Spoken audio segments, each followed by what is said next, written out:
correu, atenção, disparou, gol!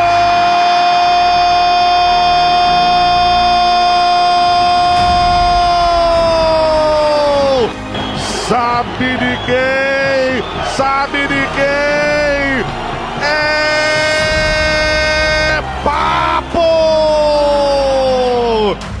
O torcedor é paixão, né? A torcida é o principal combustível de um clube. Eles amam demais o clube, eles têm... A vida deles é esse clube. Que onde o Juventude jogar, ele tem que estar presente, apoiando e cobrando. O papel da torcida é tudo. A torcida do Juventude é tudo. Mas eu disse a Juventude até morrer. Vai ficar na área, bateu pro gol, é gol, é gol, é gol, é gol, é gol, é gol, é gol! Juventude é muito mais que os 90 minutos dentro de campo pra mim, sabe? É a amizade fora de campo, é a cerveja antes do jogo, é gritar, é sofrer, é torcer. Quero ser jogador de futebol, se Deus quiser. O Juventude, ele é um clube feito para amar. E quem ama esse clube são os seus torcedores, claro, seus funcionários, seus colaboradores, jogadores, dirigentes. Mas esses são passageiros. Os torcedores são para sempre.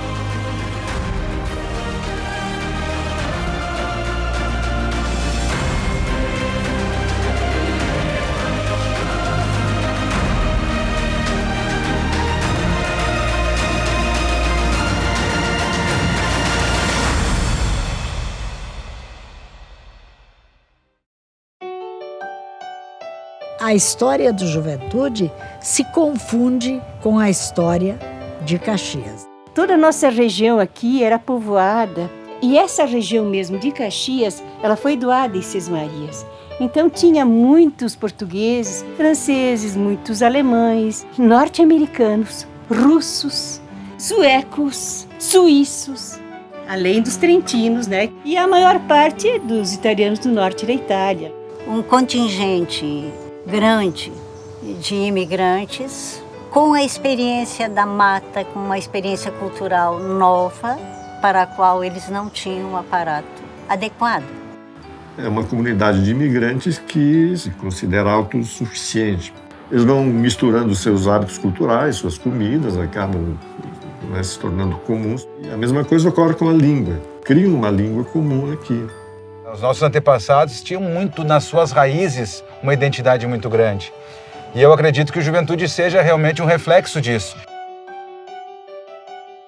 Mas a história da imigração é um retrato de todas as etnias. Porque Caxias soube contemplar a diversidade étnica.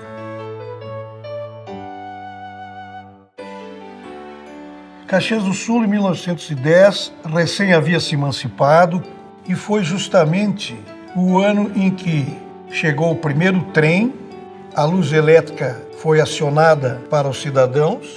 Foi um ponto marcante do crescimento da cidade. Que foi desembocar em 1913 na fundação do primeiro clube de futebol desta cidade e desta região. O Esporte Clube Juventude. Juventude foi o primeiro clube de colônia italiana que depois se tornou profissional. Um ano depois surgiram o Palmeiras de São Paulo e o Cruzeiro de Belo Horizonte com o nome de Palestra Itália. O Juventude surge de uma cisão do Recreio da Juventude e do Clube Juvenil. Um grupo pensava apenas sobre o aspecto social e outro clube e outro grupo queria muito fazer um time de futebol. Então é nesse contexto que surge o Esporte Clube Juventude. Foi criado no dia 29 de junho de 1913. Quando 35 jovens resolveram fundar o Esporte Clube Juventude com as cores verde e branca que permanecem até hoje inalteradas. O que a gente sabia é que os próprios fundadores eram os atletas, né? Não vinha jogador de fora. Depois, lá na década de 40, 50, começou a vir alguns jogadores de fora, mas senão era só os fundadores e a turma que participava, né? Como ele era o único, ele passa a ser o representante da cidade nesse mundo esportivo. Entre os seus fundadores encontra-se um inglês, John Henry Anderson Tibbets. O inglês trouxe o futebol, né, para os italianos. Então foi aí que houve a tradição das regras, né, que foram consolidadas na Grã-Bretanha e mantendo os jogadores, sobretudo, orientados, instruídos em língua inglesa.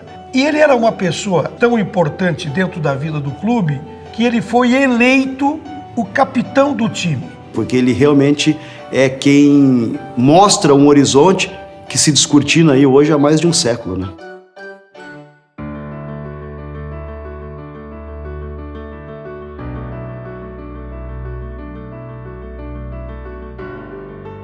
Acho que a história de Caxias do Sul se confunde com a história da juventude e a história das famílias. A paixão pelo juventude vem de pai para filho. Juventude é uma paixão que passa de geração em geração. E comigo não foi diferente. Meu pai é juventudista, meu avô paterno era juventudista. Quando meu pai me iniciou nessa paixão, né? Quando eu era ainda pequeno, frequentava aqui o Alfredo Jaconi, ainda quando tinha o pavilhão de madeira. Meu primeiro contato com juventude foi quando eu tinha 5 anos, que meu pai, que é juventudista fanático, me trouxe para assistir um jogo. Eu me criei aqui dentro! Eu me lembro do Juventude desde criança. Cresci ali ao redor do Juventude. Um amigo meu que estava organizando o time do Juventude para enfrentar a gurizada do Flamengo, ele me perguntou: tem um lugar no nosso time, tu é Juventude? Eu disse só. Evidente. Recebi o convite através de amigos da escola para fazer um teste na escolinha do Juventude. Minha mãe falou que sempre eu corria atrás de bola e quando eu descobri a paixão pelo Juventude, eu simplesmente decidi ser jogador.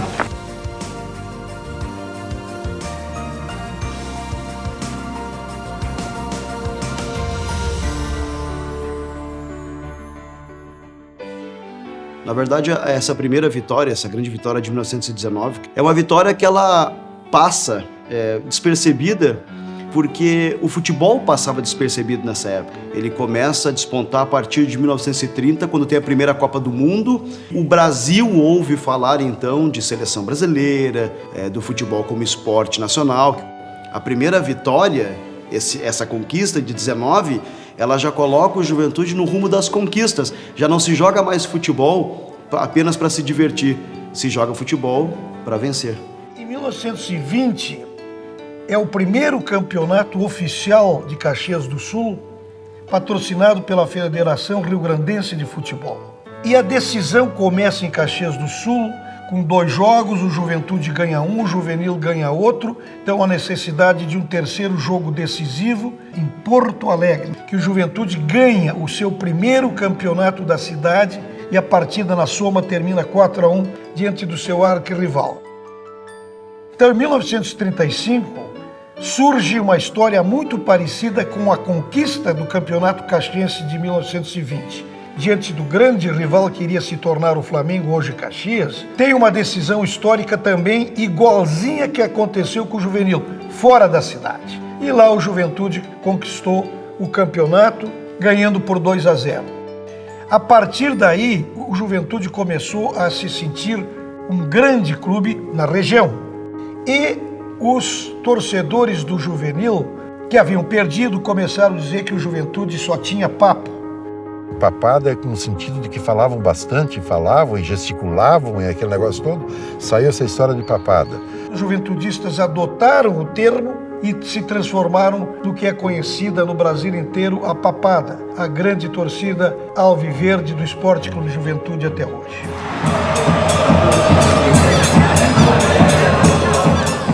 Torcedor entusiasta, um que empurra a equipe, que cobra, que vaia, que xinga, que faz.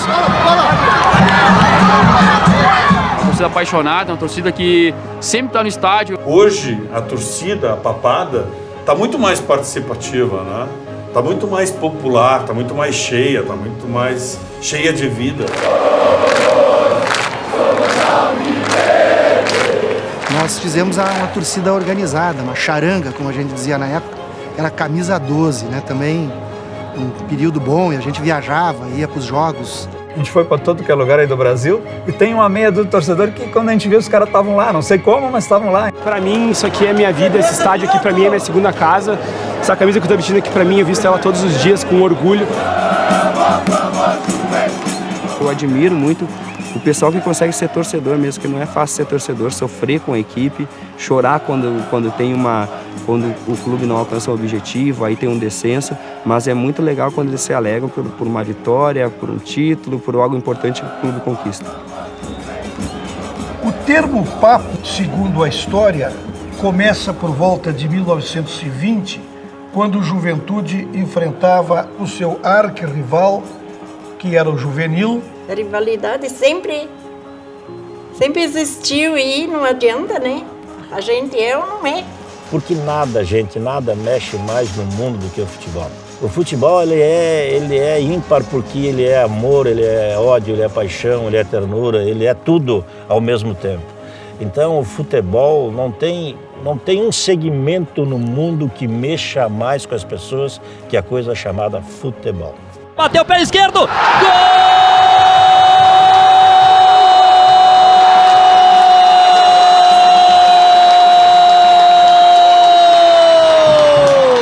É algo totalmente passional.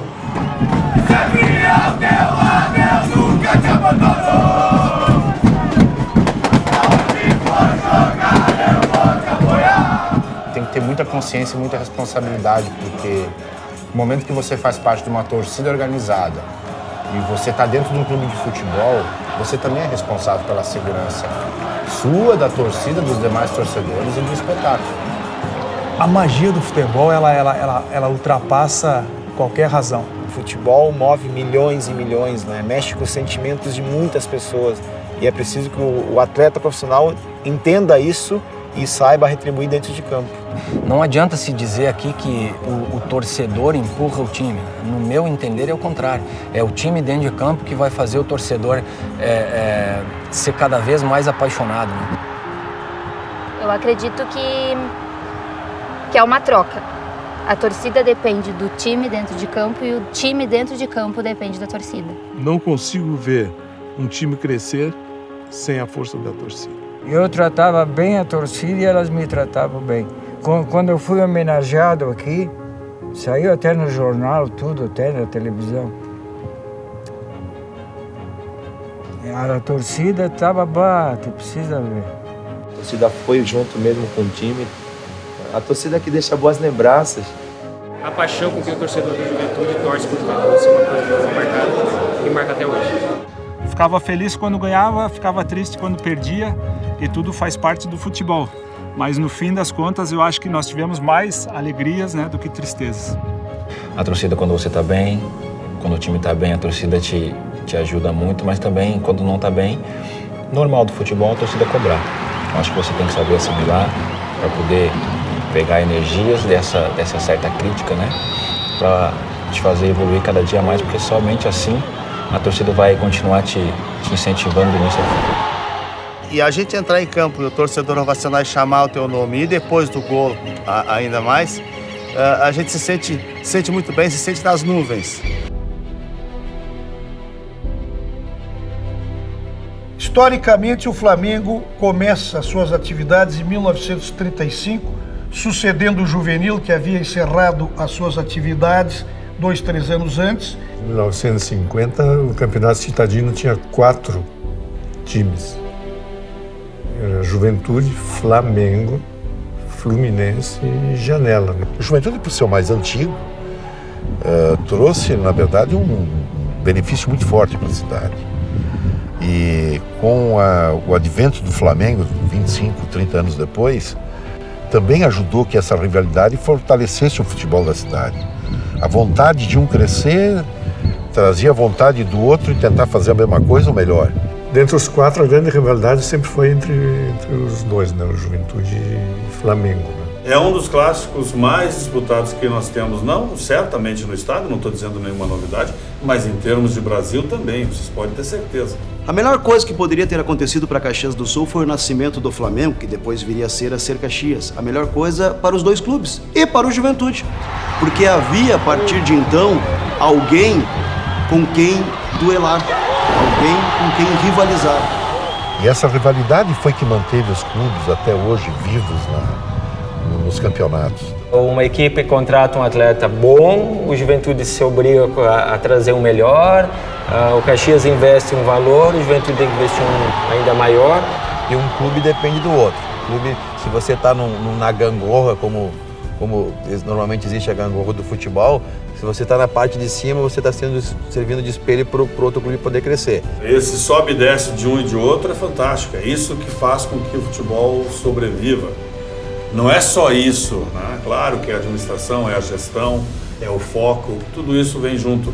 Mas essa rivalidade alimenta. Né? O Caju no Centenário e Juca no Jacone, que eu gosto de falar assim, é o clássico dos clássicos no interior do Rio Grande do Sul. A rivalidade entre Juventude e Caxias é muito grande, mas ganhar do time da capital é muito bom, é excelente. O Juventude era uma das 4 ou 5 equipes do Rio Grande do Sul com melhor condição para sempre estar entre os primeiros. Nós temos no estado do Rio Grande do Sul uma hegemonia muito grande da dupla Grenal. Nós consideramos os nossos grandes rivais o Grêmio Internacional. Bom, a gente, claro, queria jogar com os times da capital, mostrar serviço, mostrar que tinha boas condições e que nós podíamos fazer frente aos times da capital. E realmente fazíamos. Sempre tivemos bons embates, as equipes da capital sempre tiveram dificuldades. É o pequeno batendo grande, sabe? Para nós é isso aí. A gente vai lá sempre com o franco atirador, sempre com a imprensa já dando a vitória para o Grêmio, sempre a imprensa dando a vitória para o Inter. Um colonialismo esportivo. Aliás, faz parte da natureza do gaúcho, né? Nós somos aqui Chimangue Maragato, nós somos Grêmio Inter. Com isso nós estamos, e tem uma boa parte de culpa da mídia nesse processo, que é a da granalização de tudo. E não percebem que, subjacentemente, eles estão, de alguma maneira, sepultando o futebol do interior do Rio Grande do Sul. E a briga que a gente tem aqui é no sentido de valorizar os clubes do interior. Essa é a grande luta que a gente tem. Nós temos na estatística o orgulho de termos a maior de todas as goleadas, 7-2, em 1941, a chamada goleada do século, 6-0, da decisão do campeonato da cidade em 1949. Ninguém esquece essa data de 6 de agosto de 1949, 6-0 para o Juventude. Os anos 50, a década de 50, ela é uma página que se vira. O futebol, num país continental como o Brasil, ainda carente de estradas, de meios de comunicação, não se tinha rivalidade com outros estados, principalmente o centro do país. A dupla Grenal já eram expoentes do futebol do Rio Grande do Sul. E naquele ano, 1954, a convite da Federação Gaúcha, clubes como o próprio Juventude, o Flamengo, os dois representando Caxias do Sul, o Aimoré e o Novo Hamburgo, que então se chamava Floriano, representando a região da Grande Porto Alegre, e mais as equipes da capital, que eram Grêmio Internacional, Cruzeiro, Força e Luz, Nacional e o Renner. São times que vão disputar esse campeonato, o primeiro campeonato gaúcho nos moldes mais próximos do que é feito hoje. E o Renner se sagra campeão. Esse ano é o ano em que o Juventude passa a ser um clube que disputa esse campeonato, chamado de Campeonato Gaúcho da primeira divisão. Isso começa a apresentar o Juventude como um clube de competição. Na decisão da Copa Festa da Uva de 1961, participaram 3 clubes. Fazia 47 anos, principalmente nesse campeonato aqui, que nós não ganhamos do Internacional. Aí nós ganhamos os jogos aqui em Campo de Juventude por 2-1. O Caxias joga a sua partida com o Internacional e empata em 1-1. Então nós temos uma decisão. Este jogo não pôde ser realizado ainda na época da Festa da Uva e acabou sendo transferido para o domingo de Páscoa no campo chamado Baixada Rubra, hoje Centenário. Esse clássico ficou conhecido como Clássico dos 5 Ovos e que também, como fazia parte da Festa da Uva, se chamou também o Clássico dos Ovos e das Uvas. Um time Juventude. Em todas as épocas, no ontem e no hoje. Amor, respeito, honra. Alegria e emoção. Paixão. uma linda história. Porque a mulher hoje é protagonista em todos os setores da vida. No Juventude não foi diferente. O Juventude também foi pioneiro nisso, porque lá no meado do século passado, o Juventude já tinha uma ala feminina muito forte, muito presente.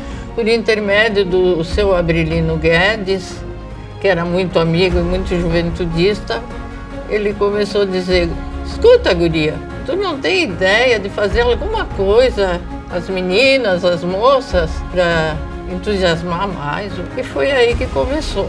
Eu fiz uma saia verde, uma blusa com o incentivo do Juventude e disse: mas eu sozinha vou assim no campo? Não. Convidei umas amigas, as amigas então se entusiasmaram, fizeram também, e aí nasceu a ala feminina do Juventude. Uma entidade à parte dentro do clube pela sua importância de ir buscar recursos, de buscar fontes de apoio financeiro, promoções sociais, promoções esportivas dentro do próprio estádio. O departamento feminino teve uma ideia brilhante. Colocava na lapela de todas as pessoas que entravam no campo um alfinete com uma fitinha verde. Só que essa fitinha rendia algumas moedinhas. Fazia quermesses, fazia jantares, faziam almoços, faziam piqueniques para angariar fundos para ajudar o Juventude na época. Faziam rifas. Não para pagar jogadores, porque naquela época não se pagava jogadores. Eles jogavam por amor mesmo. Estas moedinhas contribuíram para a instalação da iluminação elétrica do estádio Alfredo Jaconi. A gente saía também, alugava ônibus para quando iam jogar. A ala feminina saía junto.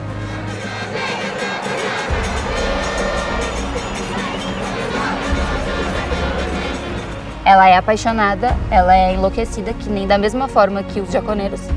Amor incondicional. É partilhar de toda emoção. Acho que todo juventudista tem um amor incondicional pelo clube. É não desistir do clube. Porque me dizem assim: ah, tu ainda vai no jogo? Eu vou, eu gosto. Enquanto eu tiver força para caminhar, não vou deixar de vir, não.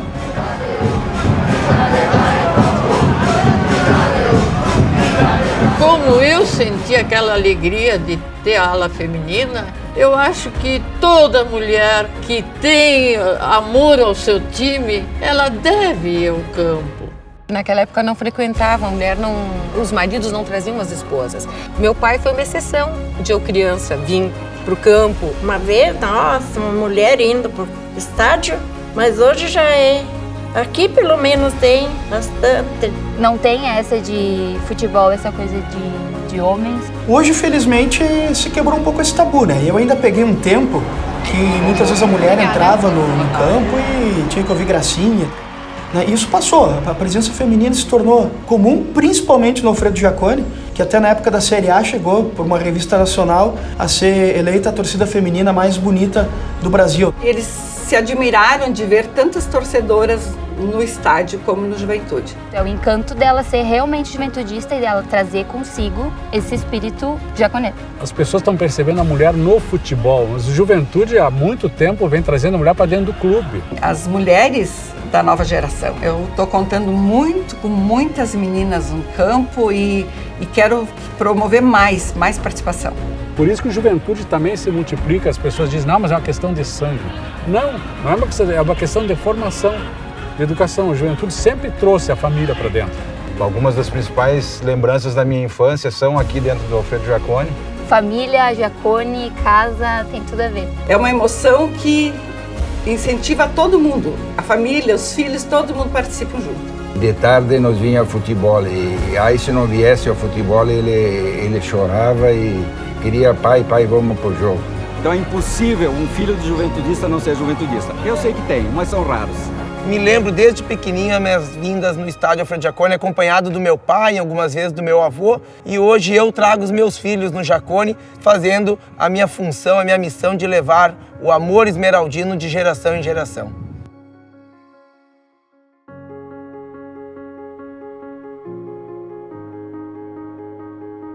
E antes do Jacone era Quinta dos Pinheiros, pela quantidade de pinheiros que existia aqui ao redor do estádio. Que era um nome romântico, bonito, poético, de Estádio Quinta dos Pinheiros para Estádio Alfredo Jacone. Merecidamente um tributo a esse grande cidadão, a esse grande papo, a esse grande juventudista. O Alfredo Jacone foi uma das figuras mais extraordinárias da juventude. Aquela pessoa que fez de tudo aqui dentro. Era queridíssimo pela torcida de juventude e até pelos adversários. Ele foi um grande incentivador para fazer. Isso aqui era cuidado, gente, por pessoas da cidade. Não tinha profissionais. Ele que me protegia, tudo. Aquele era um espetáculo. Ele era meu pai do campo.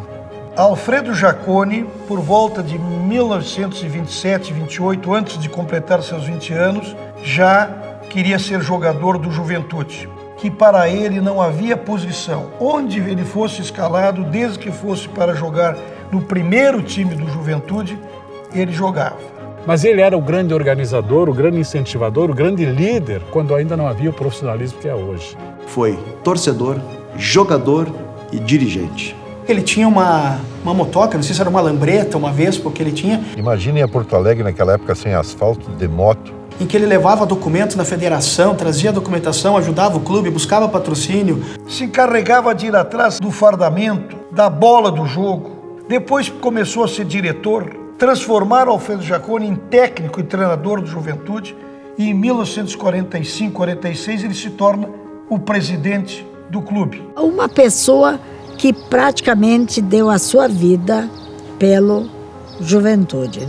Tanto assim que a nossa torcida hoje se intitula Jaconeiros, né? Porque ele era alma, era coração, era um espírito de viver o Juventude e viveu até o último momento da vida dele.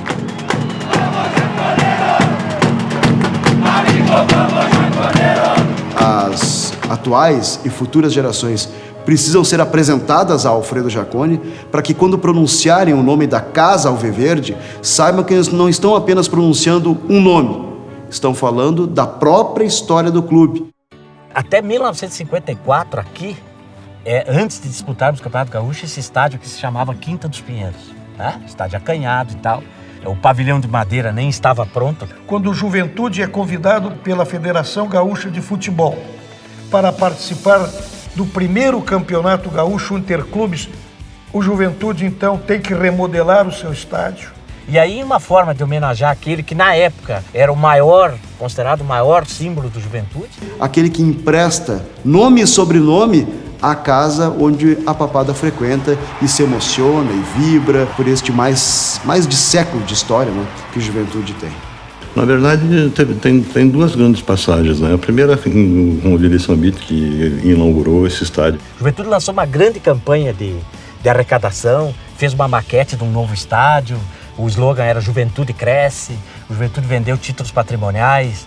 Tu tem que estruturar fora, tu tem que pensar no futuro, senão não tem salvação. A gente vê quantos times aí que fecharam e que nunca mais vão reabrir, porque nunca se preocuparam com estádio, com estrutura, se preocupavam em fazer time da época. Aí tu faz um time bom um ano, no ano seguinte tu não tem condição de manter nada, porque tu não tem sócio, não tem patrimônio. E a segunda grande parte foi em 94, quando foi feita a grande reforma, já com a Parmalat junto, que tornou esse estádio que nós temos hoje, entende? Aquele passo do crescimento da estrutura e tudo fechou junto, Parmalat com o jogador, direção aqui coesa, a torcida participando e o estádio reformado. Isso aí foi o conjunto que levou a Juventude até o sucesso que teve, entende? Um fator muito importante foi o Jacone, né?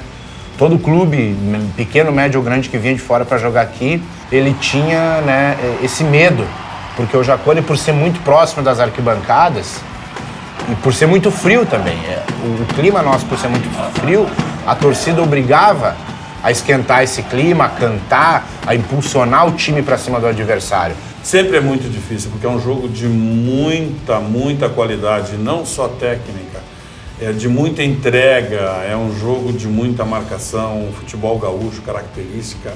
E sair daqui com o resultado de empate já era vitória.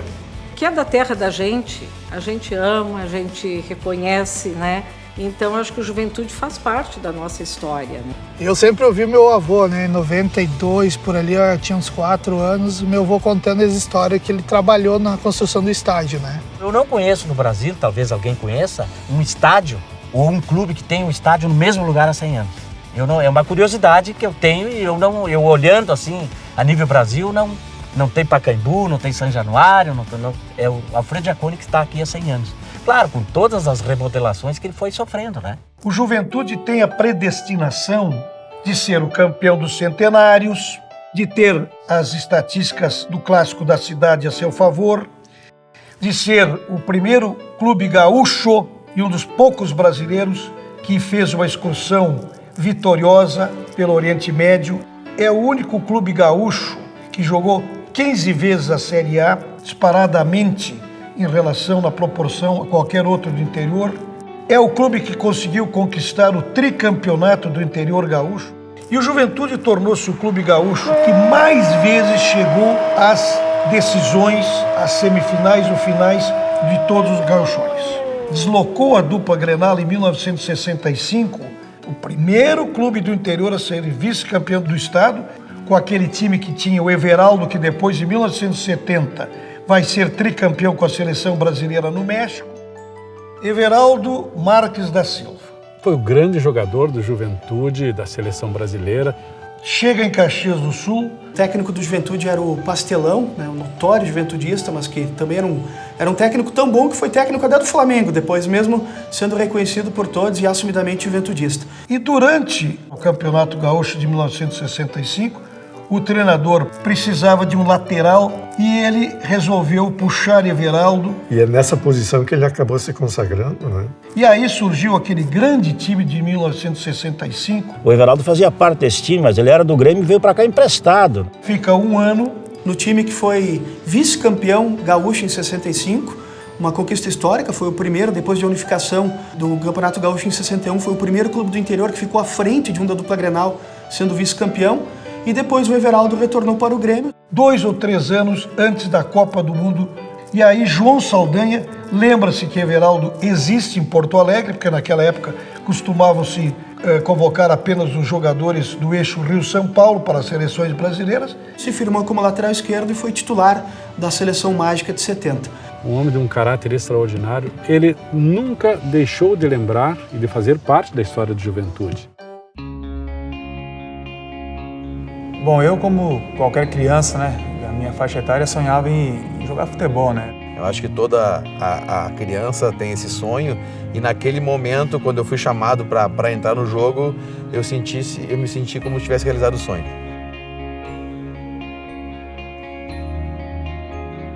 Desses 100 anos do Juventude, eu tive no mínimo 20. Eu sei que existem pessoas aqui que têm 50, 60 anos de história dentro do Juventude, mas para mim, que pude começar desde menino, desde criança, desde os 12 anos de idade, a vivenciar o dia a dia do Juventude, de saber que tive uma parcela de colaboração nas conquistas do clube, me deixa extremamente feliz, me deixa extremamente realizado. E aqui no Juventude e no Juvenil, eu fui campeão da cidade. Fui campeão da cidade, né? Com 14 anos. Sou de família carente, vim de uma família muito pobre, fazia de tudo para tentar conciliar o futebol com os estudos. E o Juventude me ofereceu, me deu todas as oportunidades. Minha mãe é professora, tive que conciliar o futebol com estudos, né? Se hoje estou aqui, é porque eles proporcionaram, me deram a oportunidade. O Juventude sempre teve uma característica que foi de criar verdadeiras famílias aqui dentro. Pessoas que te ajudavam em momentos de dificuldade sem te conhecer. Então, isso foi uma coisa que me marcou muito nas pessoas de Caxias do Sul. É a amizade que se formou nos grupos vencedores do Juventude. E eu acredito que esse seja o grande segredo de grupos vencedores. E eu acho que isso eu consegui passar para os jogadores, né? Retomar essa alegria, essa representatividade que tu estar jogando no Juventude, né? E o respeito com o atleta, eu acho que isso não tem preço. Eu aprendi bastante também pela filosofia do pessoal do Rio Grande do Sul, de Caxias, pela disciplina. Sempre achava que tinha alguma coisa a melhorar. E assim tem que ter a pessoa na sua vida, na sua profissão e em tudo aquilo que faz. É uma lição de vida, né, que eu conquistei aqui dentro, que eu passei, né?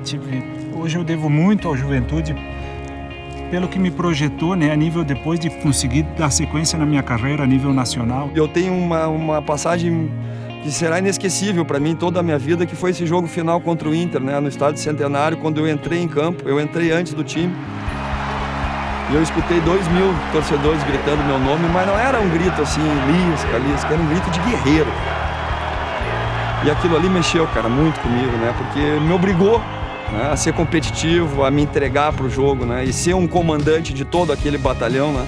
É muito difícil, mas é muito prazeroso. Eu devo muito da minha carreira ao Juventude. Eu devo a minha oportunidade de ter saído do Brasil a primeira vez, de ter aberto, através do Juventude, as portas para que eu saísse depois por 14, 15 anos fora do Brasil. A gente acaba se envolvendo tanto com o nosso trabalho e com o que nós estamos fazendo hoje, que às vezes nós esquecemos de páginas importantes que nós colaboramos, né, para que elas fossem escritas. Em 1968, o Fluminense do Rio de Janeiro vem jogar no Rio Grande do Sul numa época em que nem havia campeonatos nacionais. Mas não é um jogo comum. Imagine o clube carioca jogando com neve em Caxias do Sul. O Juventude ganhou de 3-2, com os jogadores tremendo de frio. Vira notícia nacional. O Alfredo Jaconi, com seu gramado completamente branco de neve, um frio tremendo, e a imprensa do centro do país observando isso, ela leva essa notícia para o restante do Brasil. Este fato meteorológico se repete. Aquele jogo foi com o Internacional de Santa Maria.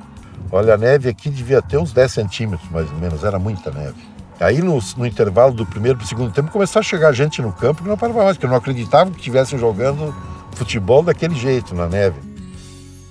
Por volta de 1971, os dois clubes, Juventude e Flamengo, não andavam nada bem de finanças. E os dois clubes padeciam enormemente para continuar sobrevivendo. Então os presidentes, as direções da época, compactuaram que ou fecham-se os clubes ou se forma um clube só. Porque se nós pensássemos com a razão, como se tentou pensar lá em 71, faria sentido, do aspecto econômico, do aspecto competitivo, uma cidade de porte médio como Caxias unir forças em torno de um clube só que pudesse ter mais apoio, pudesse ter mais torcida. Houve fusão em Bagé, em Passo Fundo, aqui em Caxias, em Veranópolis até hoje. E foi uma política que foi muito adotada. E aqui em Caxias também houve a fusão dos dois, mas foi um casamento que durou pouco. Né? Junta-se Juventude com o Grêmio Esportivo Flamengo para se formar a Associação Caxias do Sul. Não dava graça torcer para aquele time preto e branco que era a Associação Caxias de Futebol, né? Para dar certo uma fusão, quando existem dois times de coração na cidade, né, é difícil. Os sentimentos, as paixões, os pensamentos, a filosofia de cada lado eram diferentes e permaneceram diferentes durante os 3, 4 anos em que juntos permaneceram. Nós já tínhamos patrimônio, nós já tínhamos uma sede campestre, nós já tínhamos o quadro associativo, nós já estávamos nos tornando um clube de futebol. Na prática, a fusão ficou, digamos assim, o primeiro ano ficou o Juventude junto com o Flamengo. Porque a partir dali os jogos nem eram mais aqui, eram somente na Baixada Rubra. E o presidente da época, o Vili Sanvito, resolveu desmanchar o velho pavilhão de madeira e tomar a peito a construção de um estádio modelo na época para o interior. Ele disse, não, o Juventude não vai morrer, nós vamos voltar com o time, agora vamos ficar de licença, vamos reestruturar o clube. E aí quando há a separação é que o que se chamava Flamengo adota o nome de Caxias. Né? É por isso que não deu certo, porque a torcida do Flamengo jamais ia torcer para nós e nós também jamais torceríamos para o outro. Não tem como dar certo uma fusão em Caxias do Sul. E o futebol é movido a paixão. Mesmo que em alguns momentos ela possa ser exagerada, contraproducente, a paixão é uma das grandes forças, tanto do Juventude quanto do Caxias. A paixão é o que explica a razão dos clubes terem chegado, em grande parte onde chegaram. Eu não consigo imaginar o Juventude sem ter como referência o Caxias do outro lado. O Juventude oficialmente começa a participar de competições nacionais em 1977, treinado pelo eficiente Daltro Menezes, repete a sua participação em 1978 com o fabuloso treinador Enio Andrade. Em 1979 ele vai para a chamada Taça de Prata, então ele faz 3 anos na primeira divisão nacional. E em 1987 o Juventude é campeão brasileiro do chamado módulo amarelo, de uma espécie de Copa de Prata daquele ano. Em 1980, Luiz Felipe Scolari, do Caxias, onde era o capitão. Saí do Caxias, fui para o Novo Hamburgo. Mas não gostaria de deixar a cidade, porque ele era professor de educação física de um educandário da cidade. O Alfredo Sebe, que era um dos membros da direção, fez a minha contratação, já que o Valmir, que era o treinador da época, tinha solicitado que eu viesse para o Juventude. Chegou ao Juventude como zagueiro. É ungido como nosso capitão e aqui ele encerra a carreira como jogador de futebol. No ano seguinte, o Juventude lhe abre as portas para ser o treinador dos juniores. Eu joguei muito tempo no Caxias, mas quem me abriu portas como técnico foi o Juventude.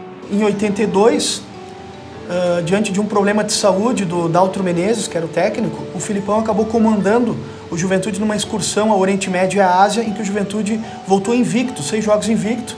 A excursão começa pela Coreia do Sul, onde o Juventude enfrenta a seleção nacional da Coreia do Sul, que se preparava já para suas competições internacionais. O Juventude ganha a primeira partida por 1-0 e o segundo jogo não estava na agenda, mas os coreanos não aceitaram aquela derrota e solicitaram uma revanche. E na revanche, o Juventude torna a ganhar por 2-1. Consagrado, o Juventude então vai para a Arábia e começa a jogar em diferentes cidades. E se defronta, por último, com um clube treinado pelo ilustre Tele Santana. E o Juventude ganha a primeira partida por 3-0. E o jogo de despedida justamente então é contra o time campeão da Arábia, treinado por Tele Santana. E o Juventude ganha. Jogou 7 jogos e venceu os 7 jogos. E de repente volta a Caxias do Sul com a chamada fita azul, né? Vai fazer uma excursão e volta sem derrotas. Com as vitórias que o Juventude conseguiu, eu passei a ser conhecido pelo empresário que levou o Juventude e foi ele que me abriu portas 3 anos depois na Arábia Saudita. Quando ele atinge o patamar de um treinador, inclusive campeão mundial com a seleção brasileira, que é uma galeria restrita demais, né? Aí essa história volta para entender quem foi Luiz Felipe Scolari. Esses são todos os passos que foram dados na minha carreira que eu não tenho como esquecer. Em 1993, a empresa italiana de laticínios Parmalat faz uma parceria com o Palmeiras, mas acha que precisa ter uma referência no sul do Brasil. A presença, a chegada da Parmalat em Caxias, José Carlos Brunoro, que a gente tem que sempre resgatar, mencionar, profissionalizou a Juventude.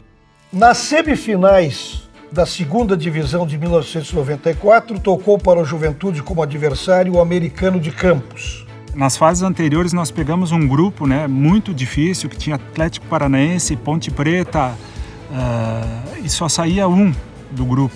Então eram times que já tinham uma tradição de disputar a Série A, e o Juventude se fortaleceu, eu acho, naquela fase ali para chegar no primeiro mata-mata contra o Americano. Sabendo que estava muito próximo de um sonho, de uma conquista, né? Então a gente foi muito focado para esse jogo, muito preparado para esse jogo, né? Você vai curtindo aí outra vez, Mauricinho no toque, Julinho esperto conferindo na marca de 28:30. Mas aquilo ficou marcado como o momento da superação do Juventude. Aquela década foi uma década mágica, porque era muito difícil para um time do interior sonhar, ambicionar aquele momento. A Série B, quando se conquistou em 94, eu lembro como fosse hoje. Aquele canto do gramado, a cruzada pelo lado direito, o Odair cruzou e o Galeno fez de cabeça o gol. E aí nos fez nós sermos campeão da Série B. É difícil mensurar tudo aquilo que eu vivi em 1994. Eu lembro exatamente aquele jogo contra o Goiás, o jogo do título. Eu lembro como se fosse hoje essa geral toda, ao término do primeiro tempo, pedindo o Edson, e eu entrei no intervalo do jogo, nós conseguimos a vitória. Foi uma coisa inédita que emocionou todos que estavam no estádio, porque até aquele momento, todos eram acostumados, no Juventude e em todos os clubes do interior, a comemorar grandes campanhas. Mas pela primeira vez em 94, num título de porte estadual ou nacional, o estádio inteiro gritava: é campeão. Ninguém acreditava, eu acho que é o resultado do esforço, do trabalho de uma equipe humilde, mas acima de tudo muito confiante e muito amiga. Valeu, campeão! Comemora! É muito lindo! Comemora! Rio Grande do Sul! Tava demais, era uma coisa, assim, tava todo mundo entusiante, a gente chorava, cantava. E eu via a emoção, gente chorando, eu me emociono até hoje, que o Juventude tinha conseguido naquele ano uma coisa que vinha buscando há muito tempo. Isso foi um trabalho. Não foi naquele dia que o Juventude subiu ou foi campeão. Houve um trabalho anterior e muitas pessoas contribuíram para isso. Juventude, o gol que pode confirmar o título da Série B do Campeonato Brasileiro.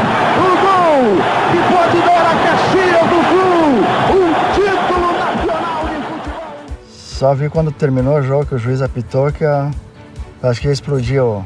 Chegou até a balançar o vestiário lá, arquibancada ali. A torcida enlouquecida, as ruas tomadas.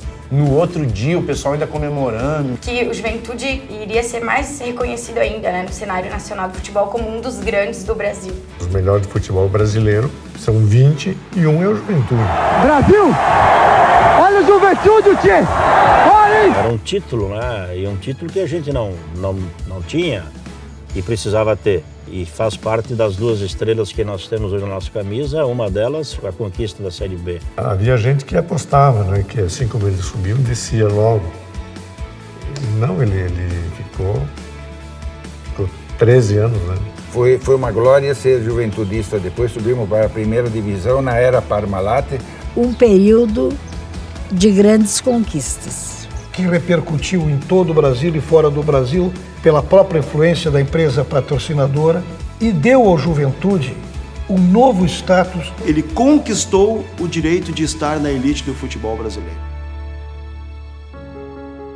De 1954, quando o Renner quebra a hegemonia Grêmio Internacional, até 1998, nada de diferente havia acontecido.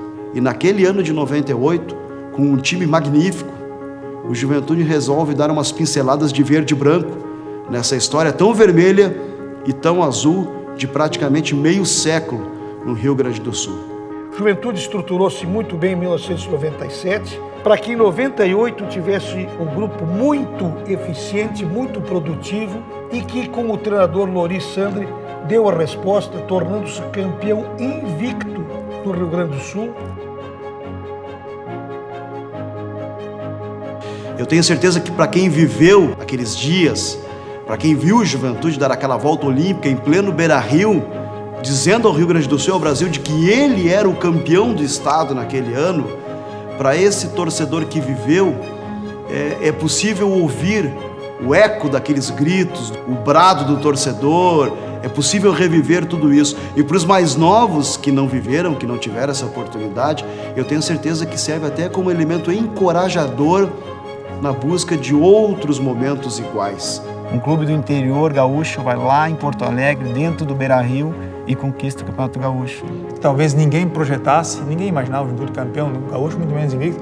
Porém, dentro do vestiário, a gente ia sentindo, conforme a competição ia passando, que ia ganhando corpo. Nós tínhamos a convicção de que no Rio Grande do Sul não tinha, isso era convicção de torcedor, né? Que no Rio Grande do Sul não tinha adversário para o Juventude. Então, chegar até a final, nós achávamos que podíamos, semifinal, final ali, nós achávamos que era obrigação do clube, obrigação do time chegar lá. A semifinal contra o Brasil de Pelotas, em que vencemos por 2-1, aqui no Alfredo Jaconi. O empate suado, com muita garra no Bento Freitas, que não é fácil de enfrentar, numa decisão, o Brasil em seu próprio estádio. Foram 2 jogos de altíssima importância. Mas, sem dúvida nenhuma, o que mais me marcou foi o 3-1 no Jaconi. Mostrou a capacidade do clube para ir a Porto Alegre e decidir em Porto Alegre, sendo que o 3-1 não dava, naquela época, pelo regulamento, a vantagem da diferença de gols. Se o Internacional, que tinha feito uma pontuação levemente maior que o Juventude ao longo da temporada, ganhasse por 1-0, mesmo perdendo de 3-1, o Internacional seria campeão. Então nós teríamos que, no mínimo, sustentar um empate. Poderíamos ter ganho por 5, 6. A superioridade foi imensa, né? E a torcida em êxtase, né? O Jacone a ponto de explodir, né? De tamanha alegria do torcedor, da direção. Eu brincava com o Flávio que era o nosso capitão, o nosso grande líder, né? E dizia para ele, Flávio, imagine a hora que o Inter fizer um gol, isso aqui vai explodir, né? Para dar uma quebrada no gelo, o Flávio, não, aqui hoje não vai ter gol do Inter, nós vamos sair daqui campeões, né? E o Flávio era a nossa grande liderança, né? Era aquele cara que uma palavra dele mobilizava todo um grupo. Presidente, se o senhor está preocupado, eu como capitão não estou e lhe asseguro que nós estamos preparados para sermos campeões. Esta frase tão forte do nosso capitão Flávio Campos. Seguramos o 0-0, dificílimo, a pressão danada nos últimos minutos e conseguimos, com a vitória aqui no Jacone por 3-1 e o 0-0 lá em Porto Alegre, sagrar o Juventude campeão gaúcho. Matou, vai marcar o terceiro, tira gol!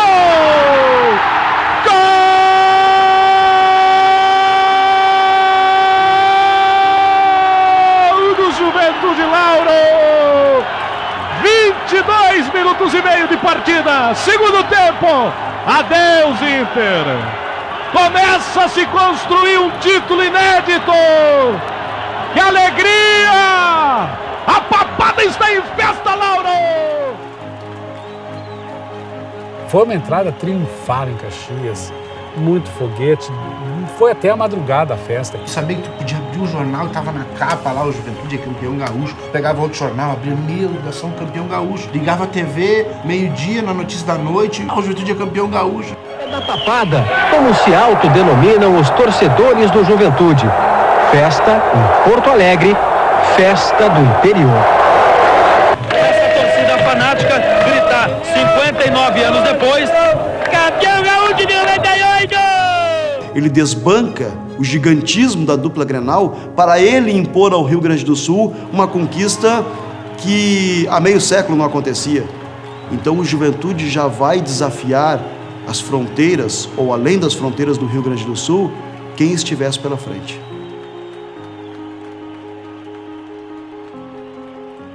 O Juventude é campeão da Copa do Brasil, não por obra do acaso. É fruto de uma construção que vem dos últimos anos, passando pelo título de 98 do Gauchão, que já é mais uma referência com letras douradas nessa história, mas ele sabia que poderia ir além.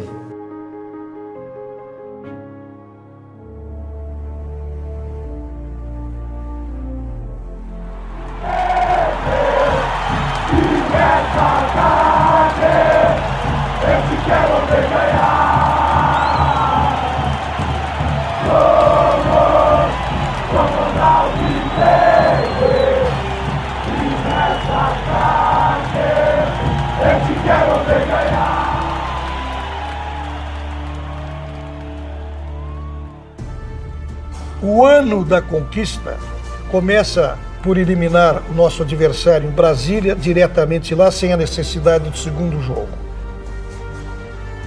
E o Juventude enfrentou o Fluminense. No Maracanã, o Fluminense venceu por 3-1. E se tinha aquele resultado como de muito difícil reversão, porque o Juventude tinha que fazer 2-0 aqui. E eu me lembro que eu estava envolvido com o fechamento, né, do jornal, como editor de esportes do Pioneiro. Quando eu estou entrando no estádio, eu ouço a primeira explosão. Era o primeiro gol do Flávio. Quando eu estou subindo a escada em direção à cabine, deu o segundo gol. Ou seja, quando eu entrei na cabine, o jogo mal começara, o Juventude já tinha feito os 2-0 que precisava. E nós eliminamos o Fluminense do senhor Parreira, dentro do Alfredo Jacone, ganhando de 6-0, com 4 gols de Flávio Campos. E nós não estamos falando de um clube do mesmo patamar do Juventude. Não, nós estamos falando, que reconheça-se isso, de um gigante do futebol brasileiro. Só que aí depois, oitavas de final, tinha o Corinthians, campeão brasileiro de 98 e que seria bicampeão em 99, no segundo semestre. O Juventude pegou o Corinthians com todo aquele timaço, com o Marcelinho, com o Edilson, com o Vampeta, com o Rincon. E ganhamos do Corinthians no Alfredo Jacone por 2-0 e repetimos a vitória por 1-0 dentro do Pacaembu. E o Juventude, com 3 minutos, o Márcio, centroavante, fez 1-0. E aí acabou. Com 3 minutos, o Juventude estava classificado. Eu não me esqueço que eu mandei a crônica para o jornal no intervalo do jogo, dizendo, depois só atualiza o placar, porque não tem volta, o Corinthians não vai reverter. Tudo vinha harmonizando para alguma coisa maior. Porém, ninguém se atrevia a precisar que nós daqui a pouco seríamos os campeões. Aí vieram as quartas de final contra o Bahia. O Juventude teve um desfalque sério, que foi o Flávio, teve um problema de lesão. E no primeiro jogo aqui o Juventude empatou 2-2 no Jacone e levou um resultado ruim para Salvador. Salvador continuava lotada, 0-0 ou 1-1 classificava o Bahia. E era quase impossível vencermos aquele jogo. Realmente era muito difícil jogar lá contra o Bahia e a gente foi guerreiro. Acho que naquele momento a gente sentiu que dava para ser campeão. O Bahia estava vencendo por 2-1 de novo. E quase ao final da partida, quem é que empata o jogo novamente? Mário Tilico. 2-2, decisão nos pênaltis. O Juventude vai para a semifinal, já sonhando com o título, porque ele começou a enxergar o horizonte e lá estava o troféu. Era possível ser campeão, por que não? Só que aparece quem no caminho do Juventude? O Internacional. Com o Juventude atravessado na garganta. Com toda a mídia do Rio Grande do Sul apostando mais uma vez. Não, agora o Internacional vinga o título perdido ano passado. Só o cenário caxiense, da imprensa caxiense e dos torcedores do Juventude, só eles acreditam que o Juventude pode passar por um Inter. De resto, o clima era todo para o Internacional. E aí, para tornar mais dramático e mais bonita ainda a conquista, o Juventude empata o primeiro jogo no Alfredo Jacone, 0-0. Um adversário local que você conhece bem, que você sabe tudo que ele anda fazendo, ali começou a sentir um cheirinho de possibilidade de conquista e todo mundo procurou se controlar, procurou manter o equilíbrio, porque dentro da transformação, dentro da caminhada, esse equilíbrio ele poderia ser o diferencial. No finalzinho do primeiro tempo, Marcos Teixeira fez 1-0 e aí começou a complicar. No segundo tempo, o Inter se desesperou. E diante de um público de mais de 70 mil pessoas, o Juventude aplica uma das maiores goleadas que o Internacional já sofreu no seu próprio estádio. 4-0. Impiedosos. Pelo que o Juventude fez, o campeonato todo é mais do que merecedor de estar nessa final. A final contra o Botafogo teve uma grande guerra de bastidores, em que neste momento a cidade, tem que se reconhecer, pegou junto com o Juventude. Tudo para garantir que o jogo fosse aqui. Até porque o estádio oferecia condições de segurança. A Copa do Brasil previa a capacidade mínima de 30 mil torcedores para a realização da final. E essa documentação e mais toda a pressão política acabou sendo aceita pela CBF e determinou que, apesar de toda a pressão do Botafogo, o primeiro jogo da final fosse aqui no estádio Alfredo Jacone. Uma final de competição nacional dentro do Jacone? Conseguem imaginar isso? Aquele clube, criado em 1913, vai disputar a final da Copa do Brasil. Contra quem? Contra o Botafogo. Onde? O primeiro jogo no Alfredo Jacone e a grande final no Maracanã. Templo do futebol mundial. Havia enredo melhor para se conquistar um título? O Juventude não poderia deixar passar. Poder fazer um gol naquela final, naquele primeiro jogo, o primeiro gol da final, né, onde todo mundo ainda estava tenso com a emoção do jogo, né, onde todo mundo estava precisando gritar, extravasar de alegria. O do Juventude! Chegou a abrir 2-0 contra o Botafogo no primeiro jogo da decisão e o jogo terminou 2-1. Jogada do Márcio, bateu!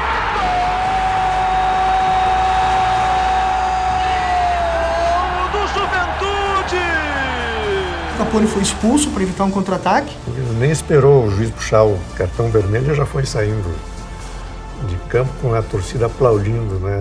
Aquilo ali foi um lance que salvou o Juventude. Se o Botafogo faz 2-2, tu vai pro Maracanã, 110 mil pessoas no Maracanã. Arbitragem, um monte de coisa, né? Para nós era tudo novidade. E aí o Juventude segurou até o final o resultado. A papada encheu os ônibus que podia encher, desafiou as 24 horas de viagem até o Rio de Janeiro, desafiou o Maracanã completamente lotado e num cantinho espremida, viu aquela conquista que nem precisou de gols. Quando aquele pessoal chegou na praia de Copacabana e desceram do ônibus e começamos a cantar, aí eu não me contive. Aí foi um momento de muita emoção. A chegada ao Maracanã com 105 mil pessoas, o último maior público antes das reformas do Maracanã. Quando eu vi aquele estádio Maracanã lotado pela televisão, e aí mostrava a torcida do Juventude lá, assim, né? Eram muitos, mais perto do que eram a outra torcida, né? Era 2 da tarde, a fila de entrada já estava dando quase a volta no Maracanã. Eu tava no Maracanã, né? Eu não me deu um infarto por pouco, né? Aí naquele jogo eu acendi uns 4 pacotes de vela pra Santinha ali pra terminar. Normal é 2, né? Aquele dia foi 4. Aí quando eu subi a escada do Maracanã, assim, que eu botei o corpo pra fora, eles viram, né, que era um do Juventude, eu acho que eu tomei uma vaia de umas 60 mil pessoas. Aí eu olhei assim, me assustei e voltei, né? Eu disse, caraca. Não tinha mais o que perder. Nós só tínhamos o que ganhar. E a nossa entrada, adrenalina lá em cima, frio na barriga, ansiedade, um desejo muito grande de escrever uma história bonita. A final contra o Botafogo não foi certamente a melhor atuação do Juventude naquela campanha. Com aquela pressão, mais de 100 mil torcedores, o Botafogo teve toda a iniciativa do jogo, mas predominou a excelência do sistema defensivo. Falta cobrada pelo Sérgio Manuel Emerson! E com um detalhe, o goleiro Emerson, que era um goleiro extraordinário, e o Juventude teve, naquela temporada, desde 98 e também 99, uma dupla de zaga composta por Capone e Índio, que era um casamento perfeito. A raça do Índio, o vigor físico do Índio e a técnica acima da média do Capone. E com a expulsão do Capone, o Piccolo jogou ao lado do Índio no Maracanã. E essa zaga aí, impressionante, a bola não entrava. O goleiro Emerson era um goleiro excelente, saídas de bola perfeitas.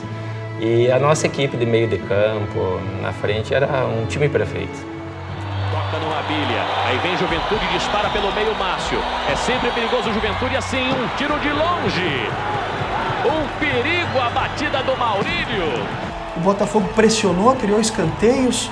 A torcida do Botafogo inflamou, começou a jogar eles pra cima e eles não tinham outra coisa a fazer senão pressionar. E aí tu olha pro relógio, 1 minuto e não passa e todo mundo gritando, terminou, professor, terminou. E não passa, 9 minutos, 7, 8, 5. E o jogo não terminava, e era bola na trave, bola que ia pro lado, o goleiro defendia. Ele olhou pro relógio, olhou pros auxiliares dele e invadimos lá, e festa, alegria total.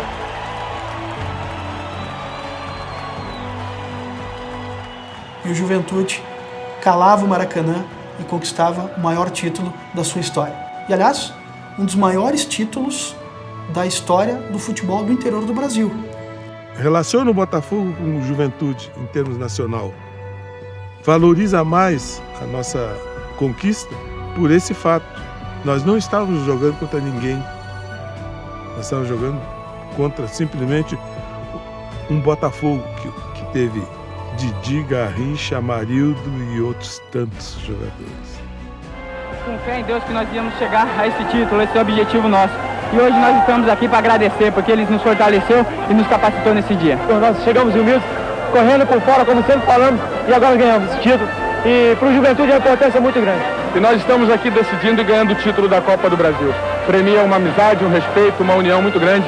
A família que é o Esporte Clube Juventude. Maracanã lotado é para fazer o reconhecimento que o Juventude, a partir de hoje, é um grande clube a nível nacional. O Rio de Janeiro teve 2 Maracanãs, né?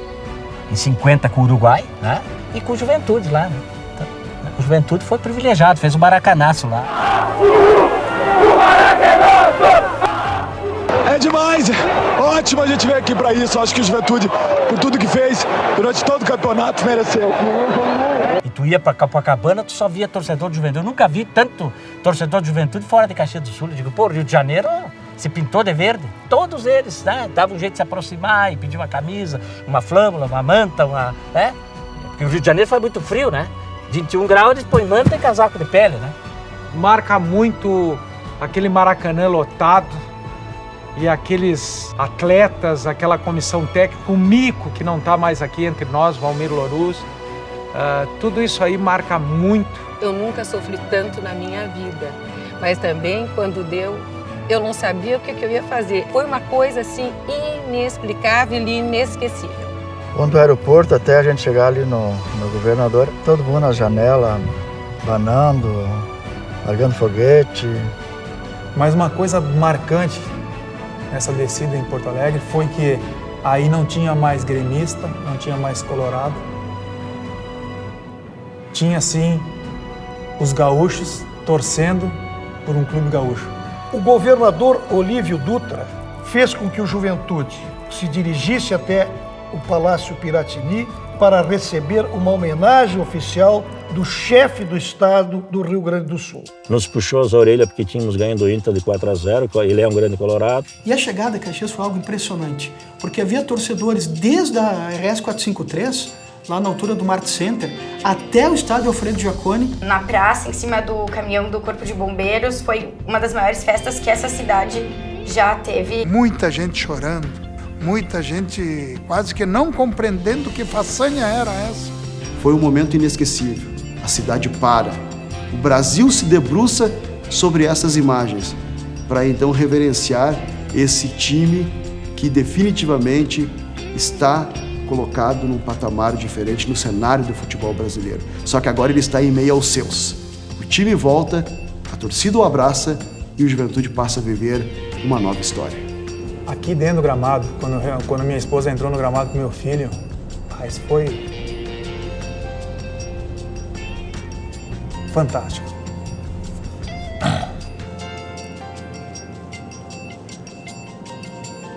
E filho, o que a gente mais espera é que eles sintam da gente orgulho.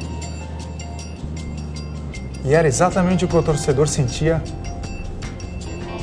de nós todos, orgulho.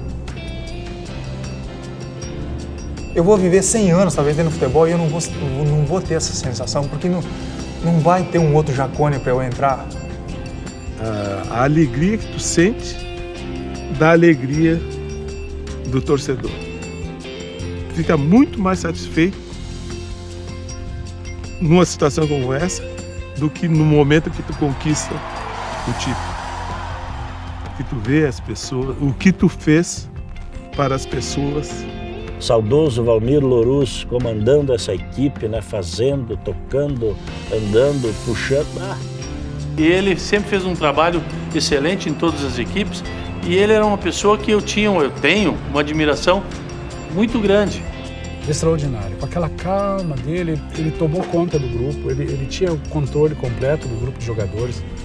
Nós tínhamos um Flávio jogando no meio do campo que era um monstro, nós tínhamos uma zaga excelente.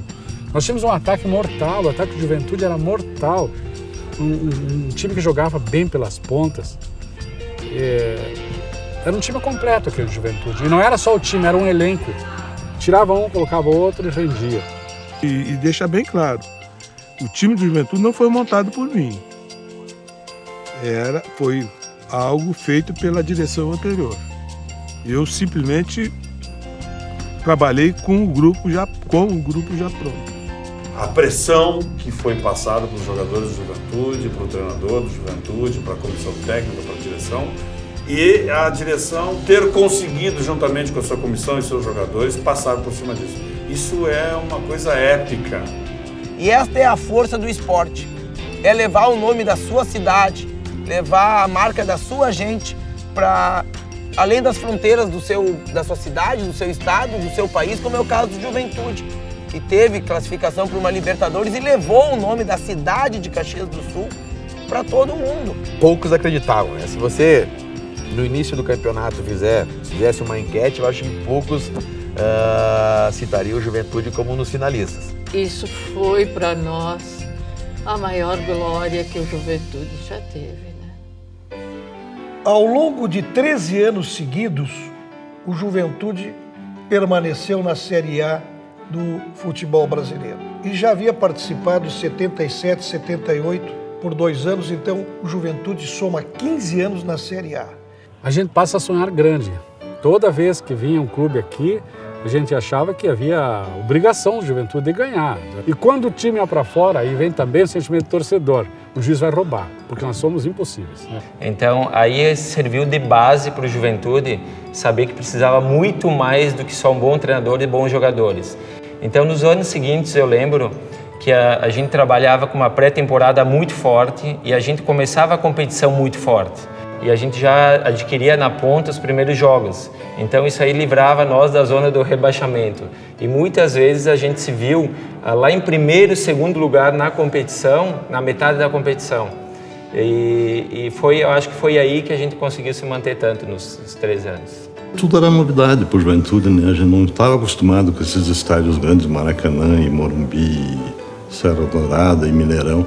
Nós pegamos uma década de Campeonato Brasileiro onde você jogava contra Romário, contra Ronaldo, contra Edmundo. Eu num jogo só aqui no Jacone marquei rival, depois Miller. Sabe, Denilson do São Paulo, Bebeto, jogar contra Tafarel. Foi uma década mágica. E nós éramos sempre o time pequeno que surpreendia e fazia bonito ali fora. Se manter 13 anos não foi brincadeira. Depois de 13 anos, nós sabíamos que as nossas dificuldades iam aumentando. O financeiro desses grandes clubes é totalmente fora da realidade de Juventude. Juventude tentou se manter todos esses anos, mas fizemos grandes partidas, foi sofrido, mas não é fácil ficar na elite hoje em dia, um clube do interior. Quando o Juventude começou a cair, a partir do ano de 2007, né, caiu ladeira abaixo, isso pegou muito, né, a torcida, todo mundo atingiu a autoestima do torcedor. Nós não fomos bem e nós começamos a nos desesperar porque estávamos vendo que era mais fácil cair para a Série C do que sonhar em voltar para a Série A. Nós ficamos 3 anos na Série D, né, e 3 anos na Série C. São 6 anos, né, fora de uma divisão acima, de uma divisão que tem receita financeira, de uma divisão que tem exposição em televisão. Então os desafios foram muito grandes, muito no aspecto financeiro. O nosso torcedor desmobilizado, porque veio o time despencar de uma Série A para uma Série D e por 2 vezes ainda teve que buscar a vaga na Série D porque não conseguiu ir para C.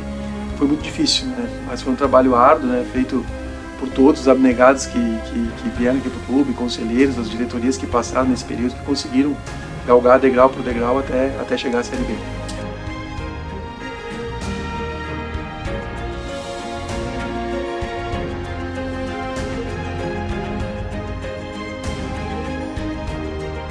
Eu chego a me arrepiar de falar, cara. Eu lembro de muitas coisas porque o pessoal falava que o nosso clube ia fechar, né?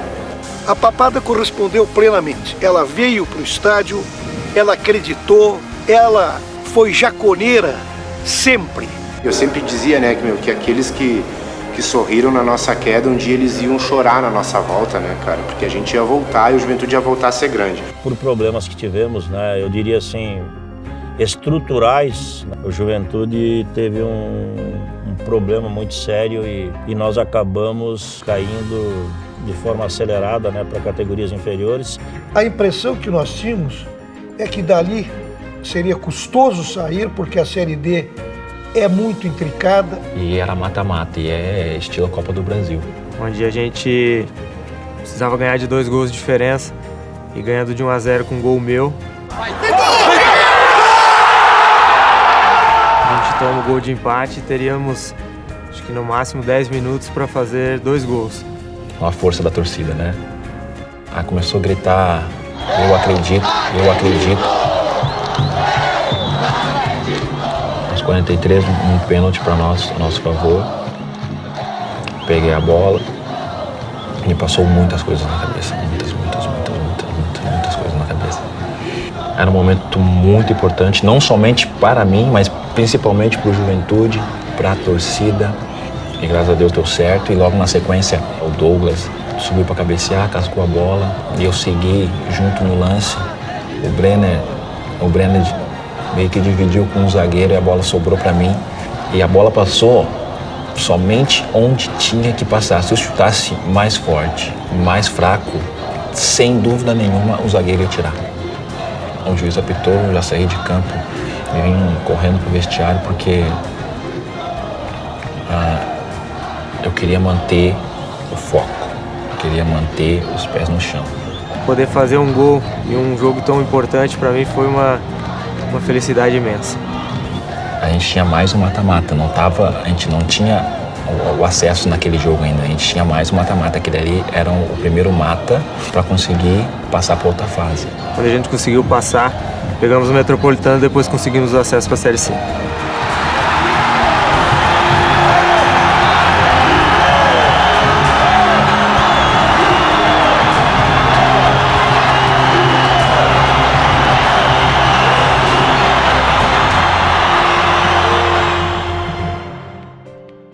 Não é o lugar do Juventude. Não é dito por torcedor apaixonado, não é dito pela papada, é dito por todos os que conhecem o futebol no Brasil pela grande mídia. Série C não é o lugar do Juventude. E em cima disso, depois dar mais uma tentada e quem sabe chegar numa Série A e se manter. Mas o Juventude nunca mais pode sair da Série B e tem que ficar entre B e A e B. Este é o lugar da Juventude. Com todo o respeito às demais equipes, aos campeonatos que existem, C e D não são campeonatos que dê sustentabilidade à Juventude.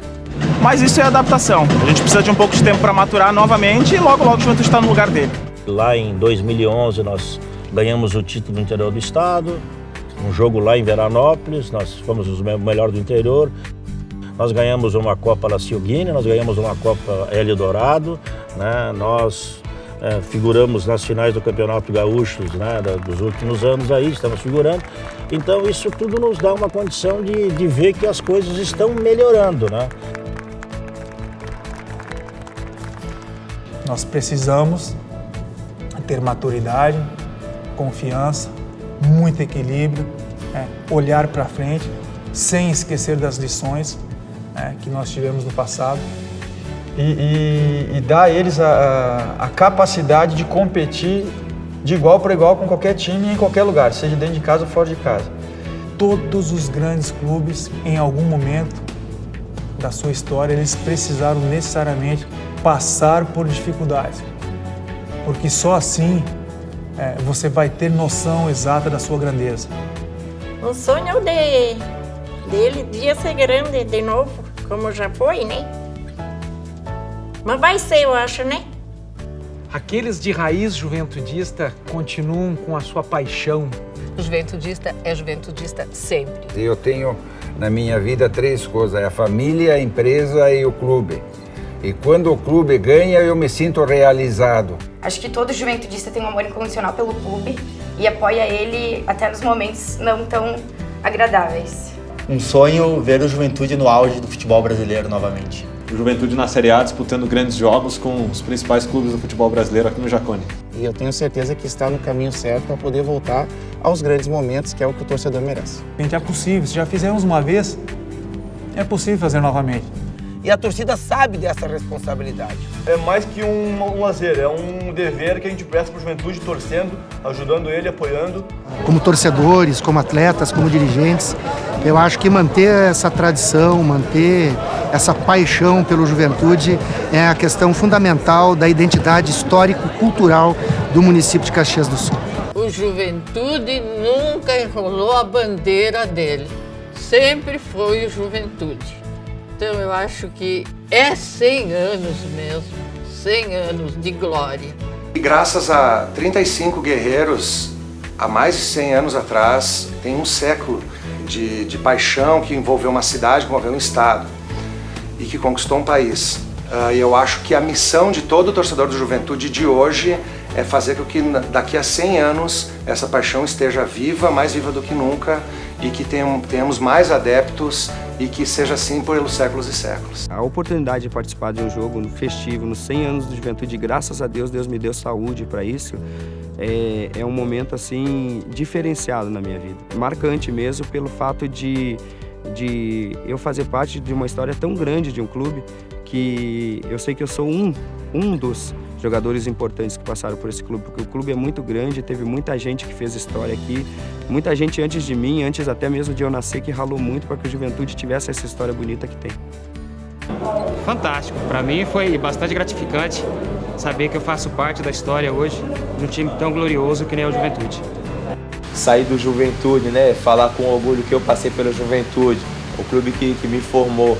Tenho o maior orgulho de ter passado por ali, agradeço pelo apoio deles, né? Mesmo que poucos devem se lembrar de mim, mas eu não esqueço deles. Eu tenho fé em Deus que vai dar tudo certo, que daqui a uns anos vamos voltar ao nosso lugar que nunca deveríamos ter saído, que é a primeira divisão. 100 anos, olha, não é fácil não, né? 100 anos, nós, muitos de nós não conseguem chegar a isso aí. E o Juventude está fazendo 100 anos e é campeão do campeonato mais importante, de um dos campeonatos mais importantes do país.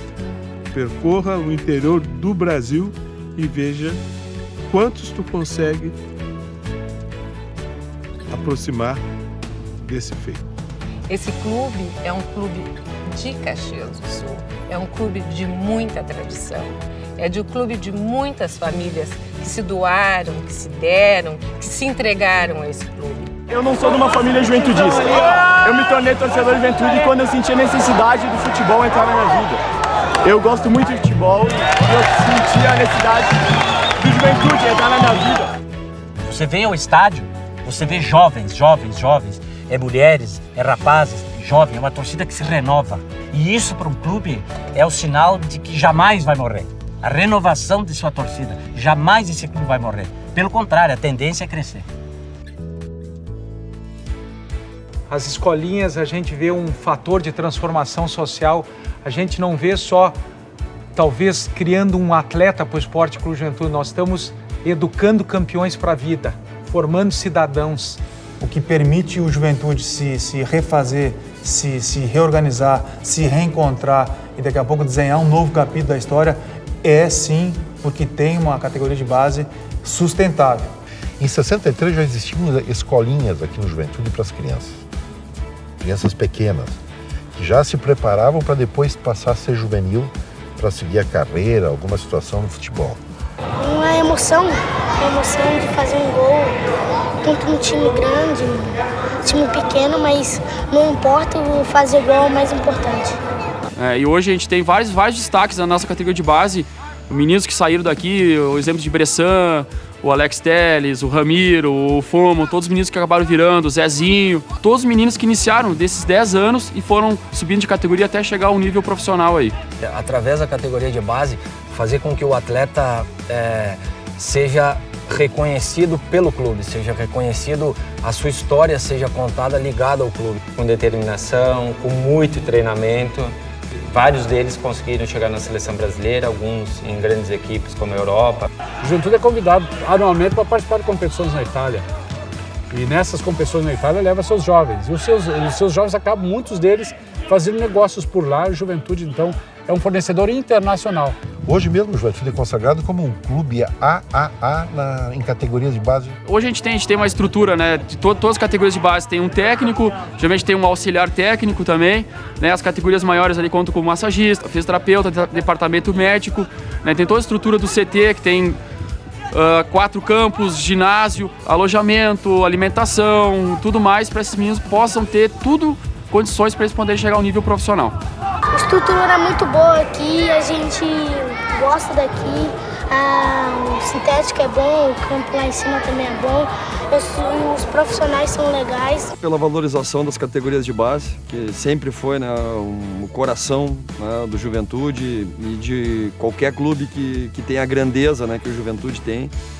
Então a gente conseguiu colocar jogadores comprometidos, né, com a causa do clube, jogadores identificados, jogadores com talento.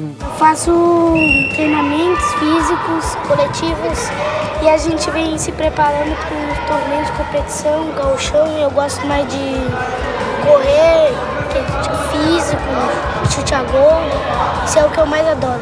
É puxar, acordar cedo, treinar, aula e sempre cuidar da alimentação, tem que sempre ter um foco no que quer ser.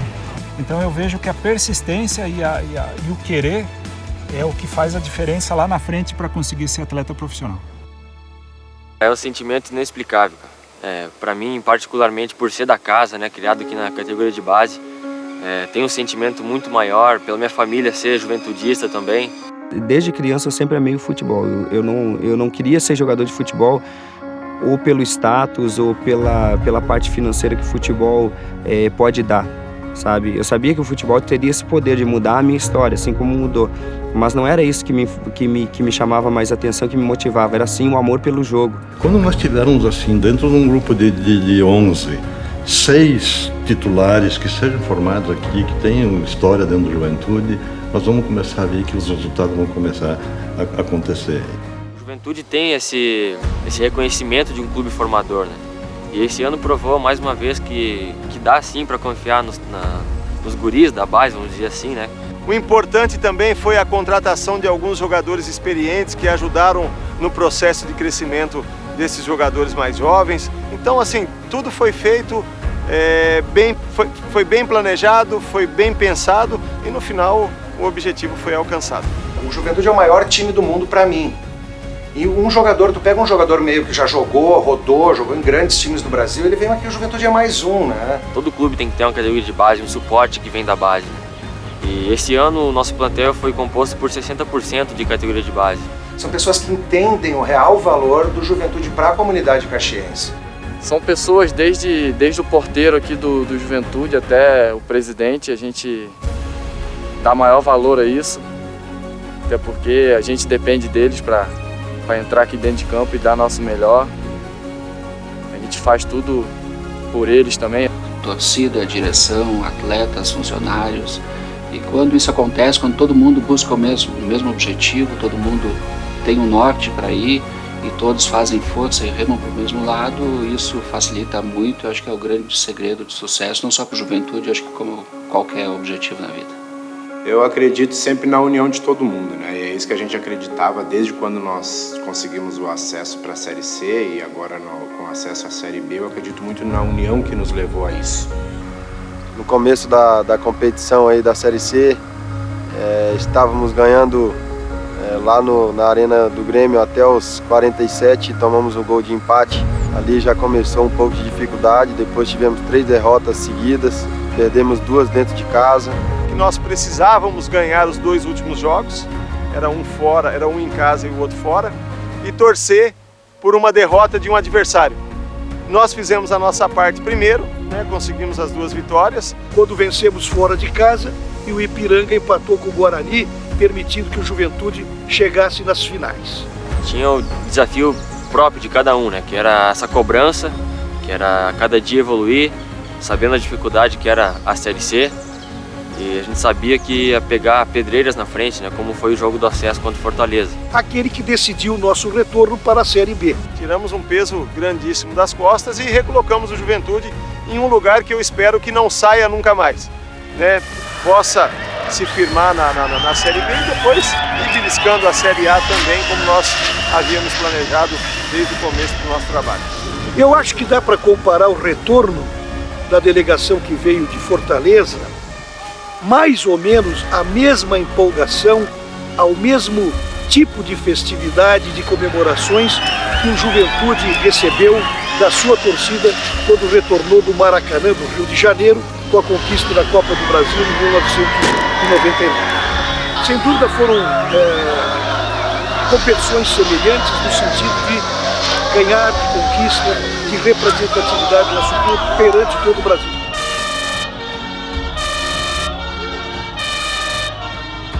Me lembro no Maracanã, quando nós fomos campeão da Copa do Brasil, um momento similar. Aquele sonho que tu tem, que tu acha que está próximo, mas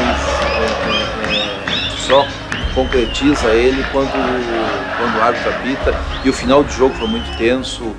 Depois que o Fortaleza empatou o jogo, aqueles momentos, a torcida, a gente acompanhava, foi sem dúvida de muita tensão. Tinha um astral muito legal, a gente sabia que a gente levava fé no time.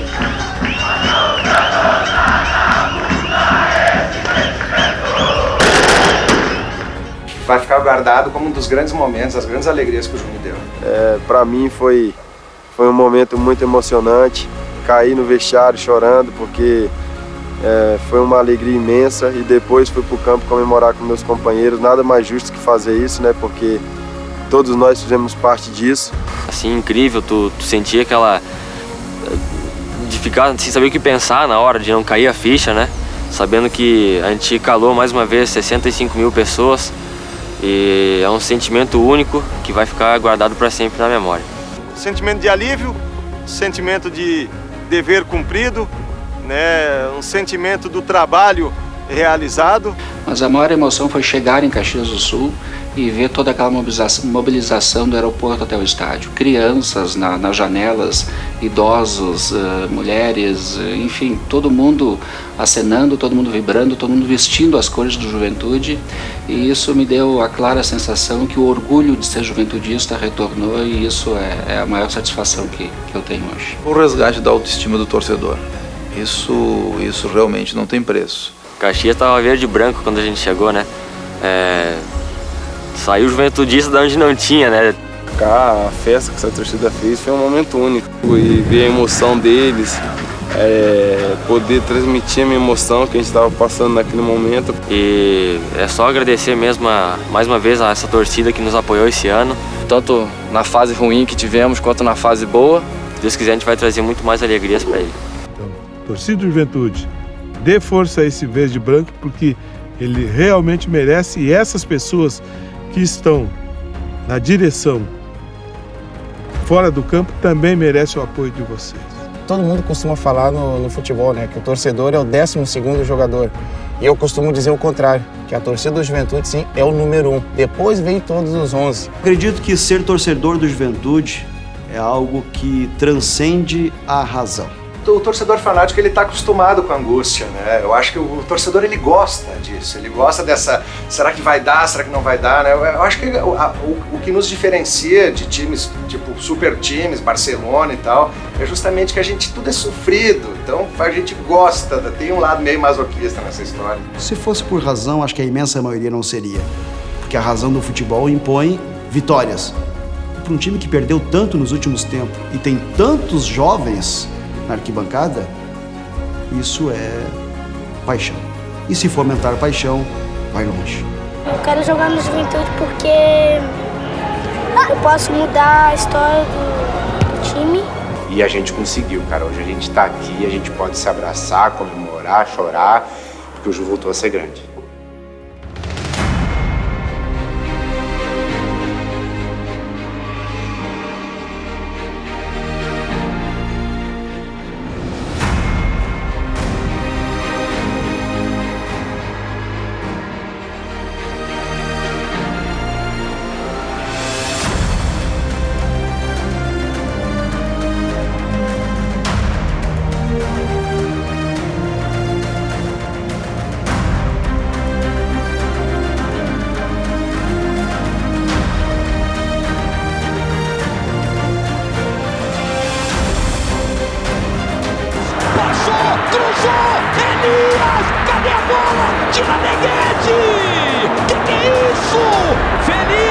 Afasta Wanderson! Limpou, arriscou! Elias! Elias, o herói do papo! Fim de jogo! O papo sumiu! O Juventude subiu! Parabéns, Juventude! Estirado do gramado, Antônio Carlos Zago! Assim como aconteceu em 99! Estádio cheio! Não põe medo no Juventude! Juventude! Juventude! É a razão de existir do Juventude. A papada.